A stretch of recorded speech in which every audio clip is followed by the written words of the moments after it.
ഈശോ മിശിഹായിൽ പ്രിയപ്പെട്ടവരെ, നമ്മുടെയൊക്കെ ജീവിതത്തിൽ ഒത്തിരി സന്തോഷകരമായ ആനന്ദകരമായ അനുഭവം ഉണ്ടാകുമ്പോൾ അത് മറ്റുള്ളവരോട് പറയുകയും അവരും ആ സന്തോഷത്തിൽ പങ്കുചേരുകയും ചെയ്യാറുണ്ട്.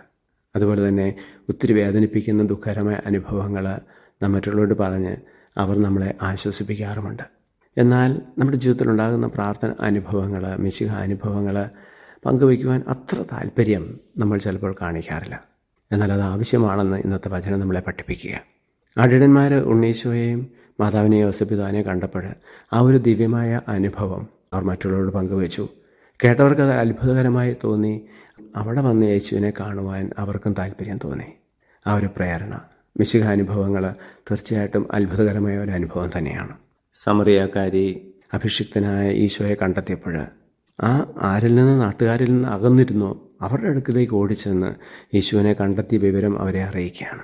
പ്രിയപ്പെട്ടവരെ, ക്രിസ്മസിനായിട്ട് നമ്മൾ ഒരുങ്ങുമ്പോൾ നമ്മുടെ ജീവിതത്തിലുണ്ടാകുന്ന മിശിഹ അനുഭവങ്ങൾ, പ്രാർത്ഥന അനുഭവങ്ങൾ നമ്മുടെ ജീവിതത്തിൽ ആരോടെങ്കിലുമൊക്കെ ഒന്ന് പങ്കുവയ്ക്കുവാൻ, അതിലൂടെ അതൊരു അത്ഭുതകരമായ അനുഭവമായി അവർക്കും തോന്നാൻ, അവരും കൂടുതൽ പ്രാർത്ഥിക്കുവാൻ, ദിവ്യ അനുഭവം ആഗ്രഹിക്കുവാൻ ഇടയാകട്ടെ.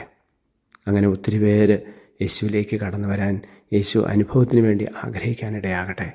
ഈശോയെ ഞങ്ങളെല്ലാവരെയും അങ്ങ് സമർത്ഥമായിട്ട് അനുഗ്രഹിക്കുമാറാകണമേ, ഇപ്പോഴും എപ്പോഴും എന്നേക്കും. ആമേൻ.